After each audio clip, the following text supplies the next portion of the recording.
សួស្តីអ្នកនរនេះគឺជាវីដេអូដែលយើងធ្វើដំណើរឆ្ពោះទៅកាន់កោះស្ដេចដែលមានរយៈពេលមួយយប់2ថ្ងៃអ្នកនរនេះហើយជាដំបូងគឺយើងចេញដំណើរពីខាងត្រែអំបិលទៅហើយ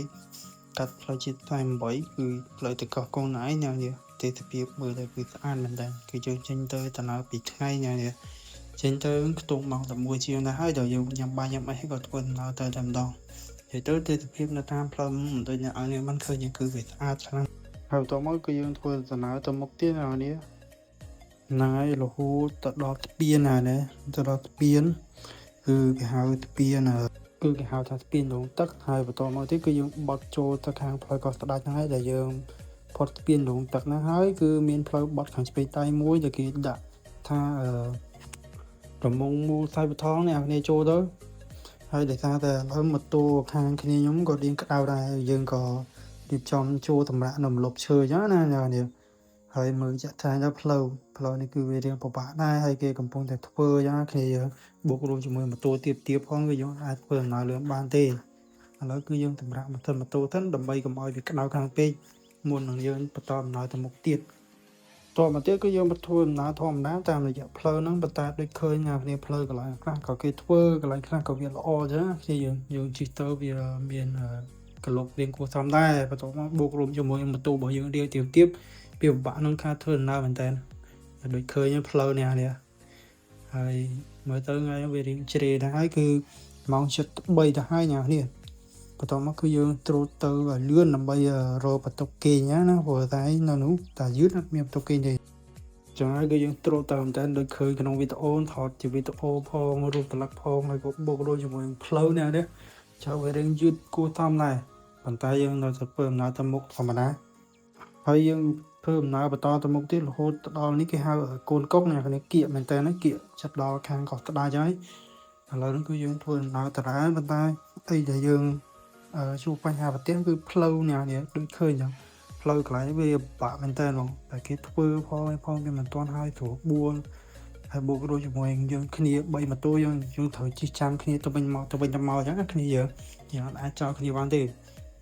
ហើយកន្លែងខ្លះដូចអ្នកគ្នាមិនឃើញហ្នឹងគឺមានការឋានមានអីហើយមើលផ្លូវអ្នកនេះអើយខ្ញុំនិយាយមែនបើថាទៅមានជាងក្រោយគឺយើងគួរណាតែយកម៉ូតូដែលខ្ពស់ទៅអ្នកគ្នា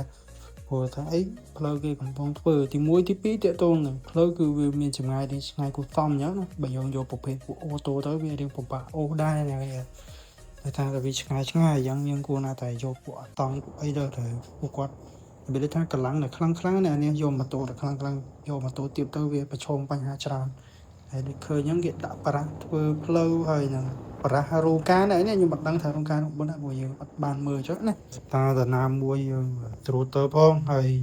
ដូចឃើញទេសភាពវាស្អាតដែរបើគាត់ថាថ្ងៃឥឡូវរៀងជ្រេដែរចិត្តល្ងាចមែនតើនេះហើយបូករួមជាមួយនឹងកាសធាតុអញ្ចឹង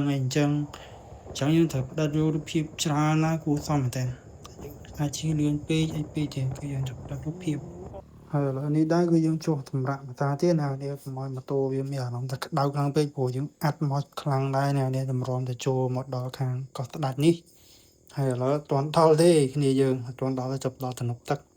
ឥឡូវនេះគឺយើងដល់ផ្លូវទៅបត់ចូលហើយគឺបត់ខាងត្រឹមដៃហ្នឹងដើម្បីចូលទៅខាងផែណានេះយើងជិះទូឆ្លងទៅខាងនោះហើយក៏ឃើញប្រជាជនរបស់យើងគាត់លក់អីវ៉ាន់លក់អីតាមនេះច្រើនមែនតើមានឡានអីក៏ឈប់ទិញអីវ៉ាន់គឺច្រើនគួរសមភ្ញៀវទេសចរគឺច្រើនមែនតើតែថ្ងៃខ្ញុំទៅគឺអត់កន្លែងគេងទេណាអត់កន្លែងគេងទេគឺយើងគេងនៅតង់នេះពិបាកមែនតើគឺពេញហៀតែម្ដងហើយតើតើនឹងធីបកន្លែងគេងនេះគួរណាតែ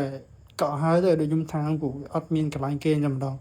ឥឡូវចូលដល់កិច្ចការវីដេអូរបស់យើងវិញគឺឥឡូវនេះគឺយើងមកដល់កំពង់ផែណានេះគឺគេអាប់ដេតច្រើនមែនតើពីមុនគឺអត់មានក្រាស់ថាំងអត់មានអីយ៉ាងទេឥឡូវនេះគឺមានច្រើនមែនតើហើយដោយតែថានិយាយតារាអញ្ចឹងគឺភ្ញៀវទេសចរមកច្រើនតំបន់គឺអភិវឌ្ឍលឿនមែនតើហើយចឹងហើយបើសិនជាអ្នកគ្នាចង់ទៅកុំភ្លេចកក់ផ្ទះព្រោះអត់កក់ផ្ទះគឺអត់មានកន្លែងគេងទេអ្នកគ្នាគឺបាត់ស្តាប់ខ្ញុំជួបអត់មានកន្លែងគេងទេគឺគេងនៅតង់អ្នកគ្នាឥឡូវគឺយើងបានមកដល់ហើយបន្ទាប់ពីចង់ម៉ូតូចតអីគឺយើងត្រូវការរត់ទូប្រអីដើម្បីឆ្លងទៅខាងនោះយ៉ាងណានេះហើយនេះគឺបានឃើញយ៉ាងតែម្នាក់ឡើយដង្ហាន់អាហៀ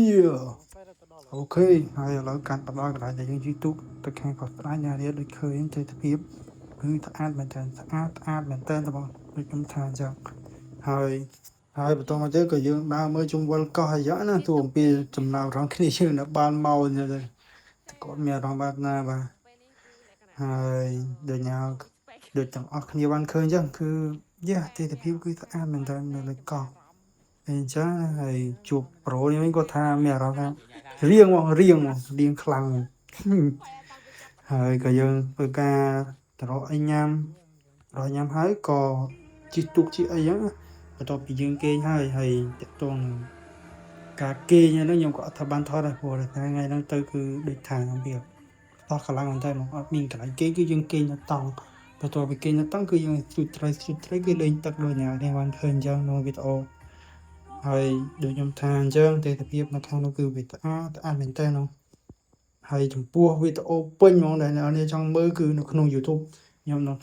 ផុសនៅក្នុង YouTube ឲ្យអ្នកខ្ញុំមើលផ្លូវដែលទៅនឹងទិដ្ឋភាពនិយាយទៅ full វីដេអូមកបើមិនជាគ្នាចង់មើលចាំខ្ញុំដាក់ឲ្យក្នុង YouTube អ្នកខ្ញុំទៅមើលចុះ